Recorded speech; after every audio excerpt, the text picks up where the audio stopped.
నడపడం లేదా drunk and డ్రైవ్లో బండ్లు నడిపే వాళ్ళని నియంత్రించాల్సిన బాధ్యత పోలీసుల మీద ఉన్నది. వాళ్ళ మీద కఠినంగా కూడా వ్యవహరించాలి. స్పీడింగ్తోని మీరు చలానాలు వేస్తున్నారు, కానీ సంవత్సరం అయిన తర్వాత డిస్కౌంట్స్ ప్రకటిస్తున్నారు.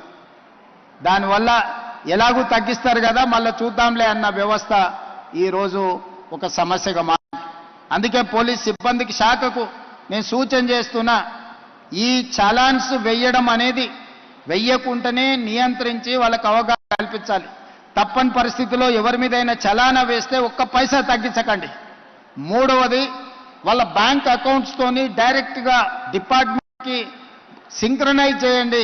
ఎప్పుడు చలానా పడితే ఆటోమేటిక్గా వాళ్ళ అకౌంట్లోకి వెళ్ళి డిడక్ట్ అయ్యి పోయే విధంగా ఈరోజు బండి రిజిస్ట్రేషన్కి వచ్చినప్పుడే ఆ బండి యజమాని యొక్క ఖాతాను మీరు తీసుకోండి, బ్యాంక్ అకౌంట్ను అటాచ్ చేయండి. ఏ బండి అయితే స్పీడింగ్ చేస్తుందో, ఏ బండి అయితే సిగ్నల్ జంప్ చేస్తుందో, ఏ బండికి అయితే చలానా పడుతుందో ఆటోమేటిక్గా ఆ యజమాని అకౌంట్లో నుంచి నగదులు బదిలీ అయ్యే విధంగా మీరు ఈరోజు టెక్నాలజీని వాడుకోండి.